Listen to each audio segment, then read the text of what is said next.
You will hear a telephone conversation about a car insurance claim. You have 30 seconds to look at questions 1 to 5.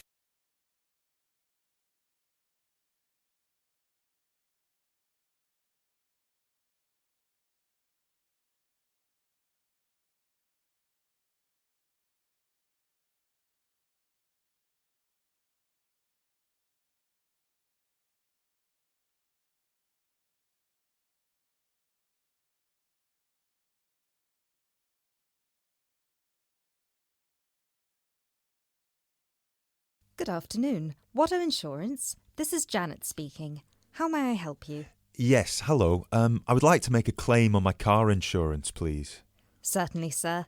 First of all, I'd like to inform you that all of our calls are recorded for monitoring and training purposes. Is that okay? That's okay. Could you please tell me your full name? Sure, it's Mr. Bennett Fisher. Okay, sorry, how do you spell your surname?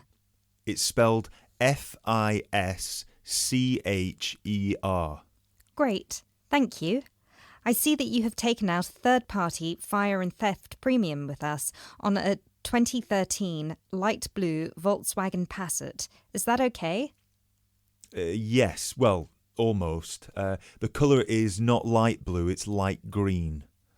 Okay, thank you for updating your information with us. What is the nature of your claim with us today?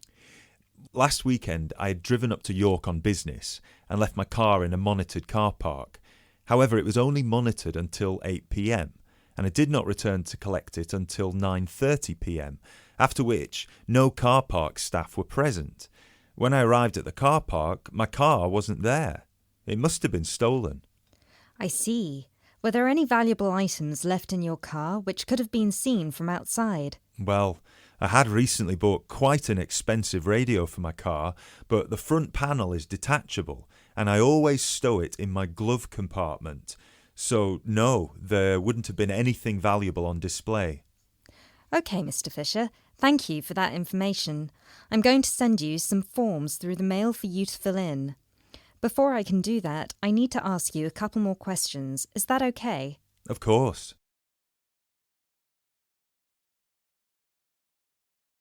You now have 30 seconds to look at questions 6 to 10.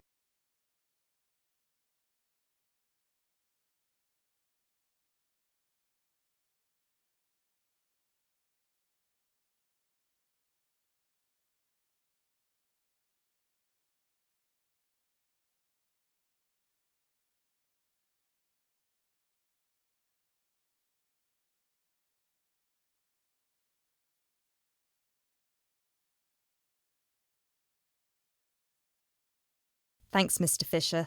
First of all, could you let me know your policy number, please? Of course. I have it right here. It's G34C245. G34C245. Thanks. And the type of claim? Shall we say stolen car? Yes, the car was definitely stolen. I reported it to the police immediately. I actually have the report number here if that's of any use. No, not right now. But keep hold of that as we will need to see a copy of the police report eventually. Which police station did you report the offence at? York Police Station. Was it your first time in York? No, but it was the first time I'd driven there. I usually take the train. Were you aware that the car park was only manned until 8 p.m? No, I was not aware of that. Were there any signs put up on the premises that informed car owners of the risks of leaving their cars after normal operating hours? Yes, but they said the car park was going to be guarded until 10 p.m, at which point the entrance is barred so no cars can come in or out. Was any reason given for that sudden change? The police informed me that the staff on duty that night had left on an urgent call. I believe it was something about a family member being admitted to hospital. Were there any personal items left in your car? Yes, first of all, there was the car radio I mentioned before. Ah, yes, of course. Anything else? Just some CDs and an old jacket. Right. Thank you, Mr. Fisher. I have everything I need for now and will send these forms out to you shortly. When you get them, please fill them out with as much information as you can and, where possible, include copies of any relevant documents to support your claim, such as police reports and registration details. Once you have returned that to us, we can then start to assess whether you will be eligible to receive compensation. Do you have any further questions for me today? No, that's all. Thanks for your help.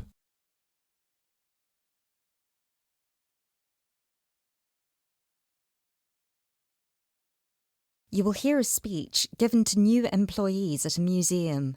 You have 30 seconds to look at questions 11 to 13.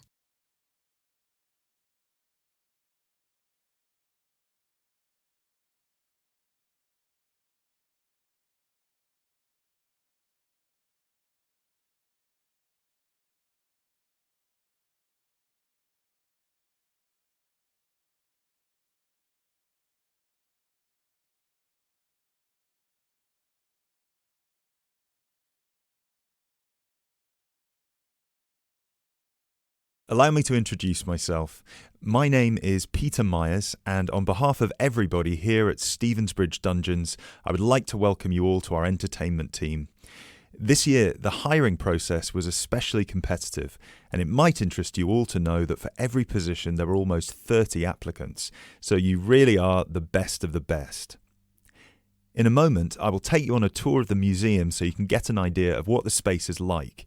But first of all, I would like to show you around the staff room. Our staff room is located at the back of the building over here. You will notice that there are two entrances to the staff room. One leads to the room we're in now, which is the main and oldest dungeon here at Stevensbridge, which we have turned into the museum.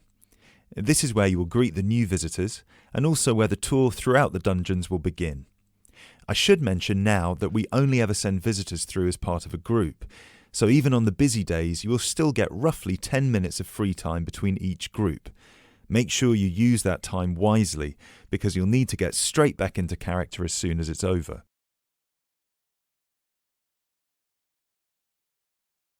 You now have 30 seconds to look at questions 14 to 18.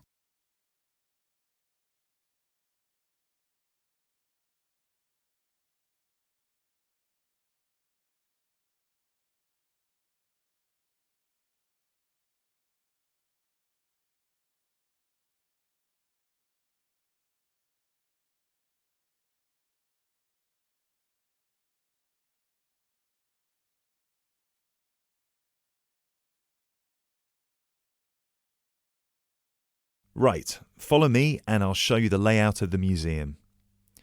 From the museum, we can pass through this door near the interactive display into the staff room. From here you can see the steps at the far side in the opposite corner that lead outside into Berwick Street. When you arrive for a shift, it will be much easier for you all to come in the Berwick Street entrance directly down the steps to the staff room. If you come in through the main visitor entrance, it will take you longer to get past security. As you can all see, there are lockers on your right-hand side. They should be big enough for you to put your bags and coats in. You'll get given keys later that work with any of the lockers in here. Over on the other side, past the lockers, is our most exciting area. This is where our wardrobe and makeup will take place. Every shift, you will be transformed from normal people into grotesque medieval prisoners. If you're lucky, you get to be the jailer, but even they rarely bathed in those days. Of course, some of you might consider yourselves method actors, but please do try to shower before your shift. We don't want to give visitors an experience that's too authentic. Now, we do have a staff shower here if you really need it. It is located next to the staff toilets, which are unisex. I hope nobody has too much of a problem with that. Unfortunately, dungeons were not really designed with comfort in mind. You can find the bathroom at the other end of the room from the makeup area.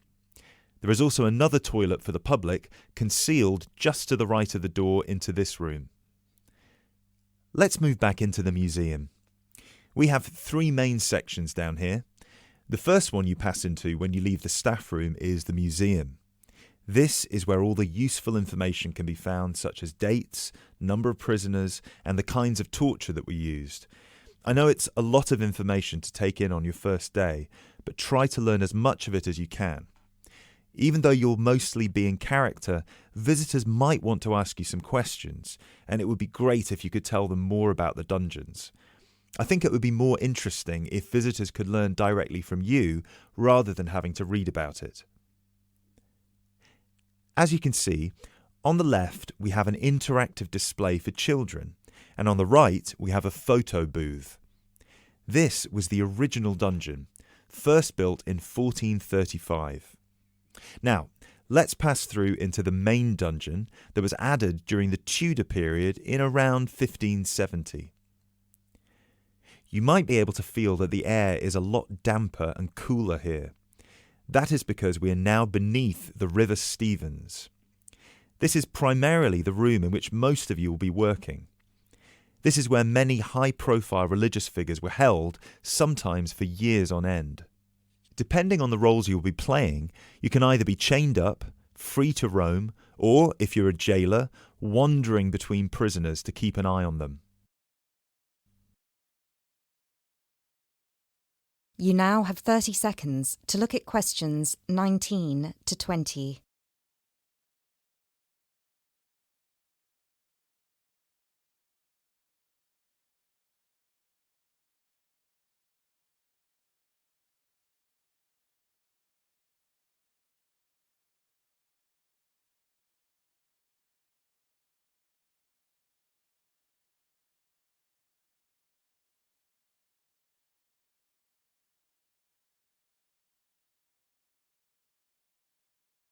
Now we will pass into our third and final section, the prison cells. Over here, you can see there are some wooden stocks and a fake gibbet. Don't worry, I can see a couple of you looking concerned. You don't need to reenact any of the torture scenes for visitors. One person each shift will play the jailer in here, where you will give a speech to the group about some of the more notable prisoners to stay here in the past. This is usually the end of the tour, but some visitors will certainly want to ask you more questions at this point, so please try your best to make yourselves available. Help them by answering any questions they have. Also, feel free to guide the visitors through the museum if you see that they're going the wrong way. This concludes our introduction to your new workplace. If you'll please follow me, I will get you all issued with your keys and some information about the dungeons that you can take home with you to study. I will also introduce you to your shift supervisor, Alice Stiles, and you can ask her any questions you may have about your roles.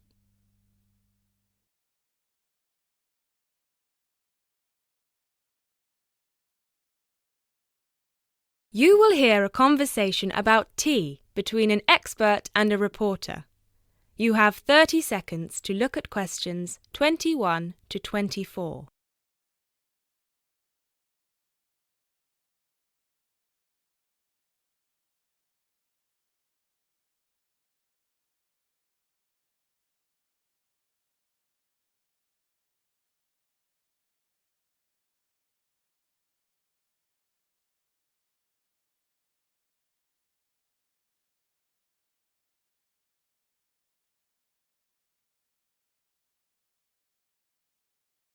Hi, Jacob. Thank you so much for coming along today. It's my pleasure. I'm very intrigued about what a tea meditation entails exactly. Well, it's very simple, really. I think the first thing you need to keep in mind is that it is mostly about leaving everything that you have been thinking or worrying about today to one side. Really focus on the present moment. It sounds great. I certainly don't know very much about tea, and I'm keen to get started. But before you go into more detail, can I ask you what your favourite kind of tea is? Well, I think the kind of tea we are going to have today is my favourite. It is pu'er tea from Yunnan province in southern China. What makes this tea special? Pu'er is a dark tea. The regions of Yunnan, the north of Vietnam and Laos, have one of the best climates for growing tea in the world. Pu'er is a post-fermented tea. Oh, what is a post-fermented tea exactly? It is a tea that has undergone a period of aging in the open air. They age the tea for days, even years. The exposure to humidity and oxygen help to oxidize the tea leaves and encourage fermentation. This changes the smell of the tea and also removes a lot of bitterness from the taste. It sounds similar to the process of aging wine. The process is different, but the effect of aging on the taste is certainly similar. Does this mean the tea can be quite expensive? Absolutely. It can be very expensive. The tea is usually pressed into balls or cakes and sold. At one time, only tea enthusiasts cared about buying these cakes, but now many people have realised that they are an investment, and so buy them like they would buy gold, because the price goes up a lot over time. You now have 30 seconds to look at questions 25 to 26.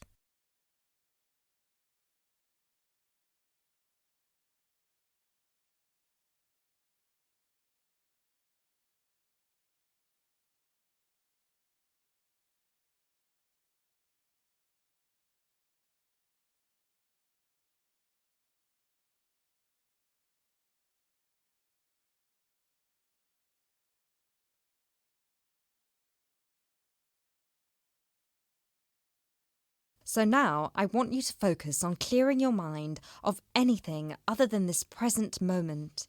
Let go of any concerns. OK, one slight problem.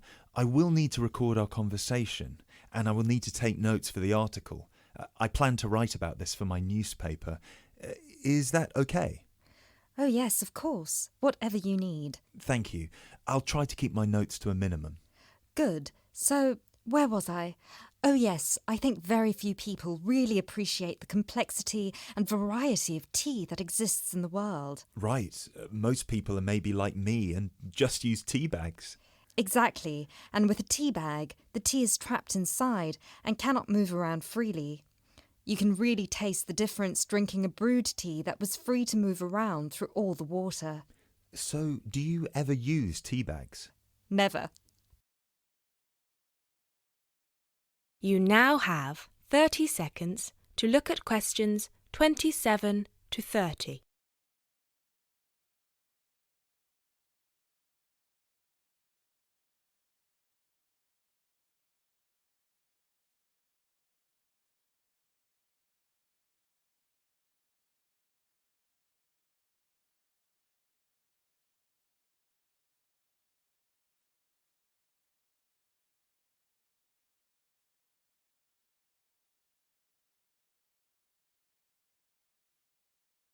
There are many different kinds of tea: white, yellow, black, green, oolong, matcha, herbal and many others.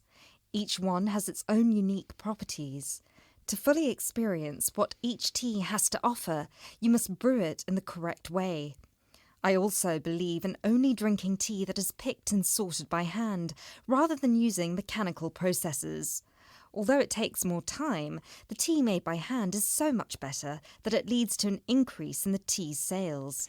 But in that case, surely if there is more interest in the tea, and with the time-intensive farming process, this means there could be shortages because the demand is higher than the ability to produce it.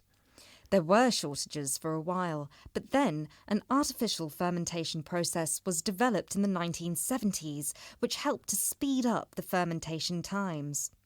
As I mentioned, this process has an aging effect on the taste of pu'er tea that is very similar to the effect on the taste of wine that you get from that fermentation process, though for pu'er tea today, we're talking about that artificial process. How can they do this artificially? The farmers gather the tea leaves into a big pile, then cover it with a large sheet or tarp. They spray water on the tea every now and then, and therefore fermentation happens faster. Usually, the tea is left for 30, 45, 60, or even 90 days still. The farmer will check the tea every few days, and just by the feel of the tea, he knows whether it is ready or if it needs more time. Wow. That sounds like a fascinating process. I never realised that there was such a science behind producing tea. Well, now you are ready for the best part, the tasting of it. That sounds like a very good idea to me. So what I will do now is boil the water, and we can begin our meditation. What does that entail? We need to focus on only two things. The first is your mind and body. Forget everything that you have been worrying about today. Forget about what you have to do later on or what somebody said to you earlier. Focus on your breathing and on how your body feels. If you have aches and pains, acknowledge them. Pinpoint where there is tension in your body and try to release it. Oh, yes, I can really feel tension in my shoulders. Let it go. Close your eyes if that helps. Take deep breaths in and out. Soon we will drink the tea. When you drink it, think about the taste and how it feels on your tongue. Is it easy to swallow the tea, or do you need to gulp it? Can you brew the tea leaves more than once? Oh yes, you can brew some teas more than 10 times. Now we will shift to noble silence, focusing only on ourselves and the tea. Enjoy.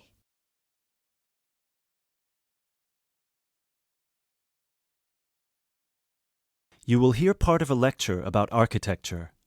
You have 30 seconds to look at questions 31 to 36.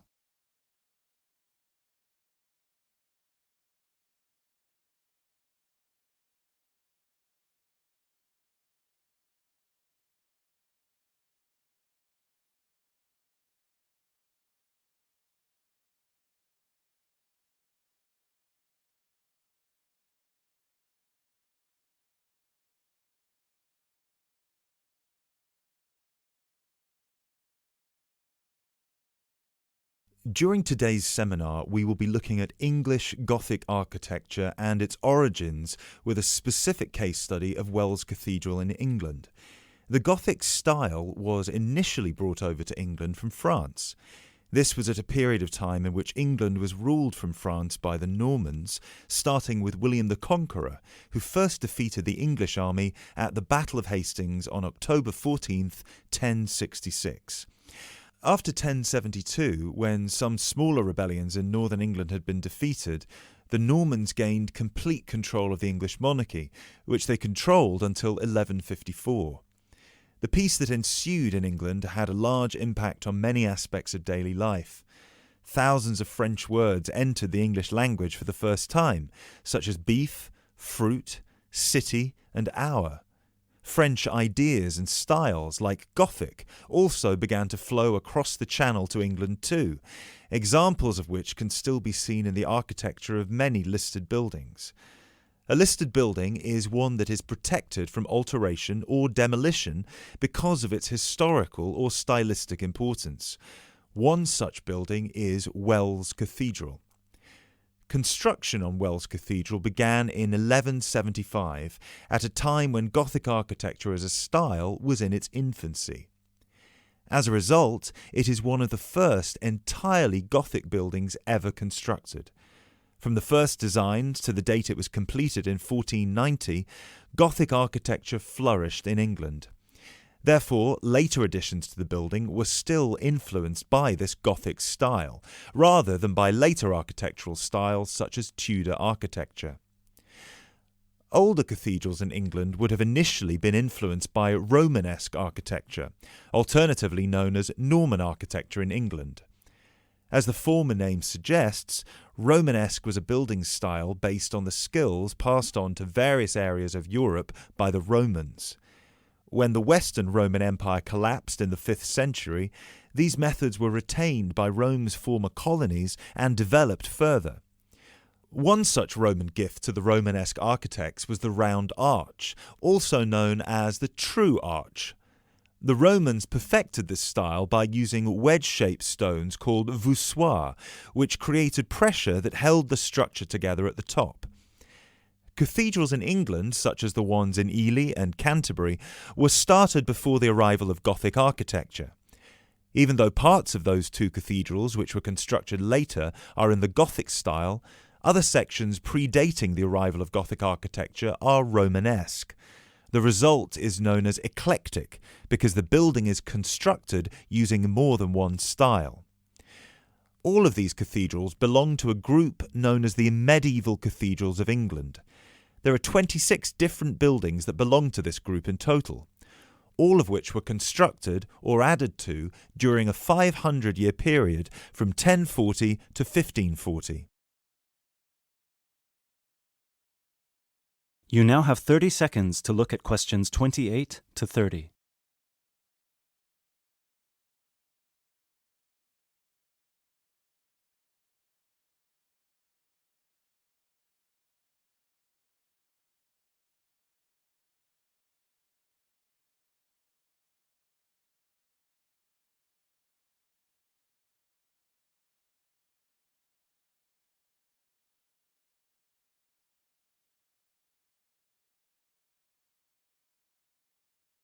The transition from Romanesque to Gothic began in 1144 at the Abbey Church of Saint-Denis on the edge of Paris.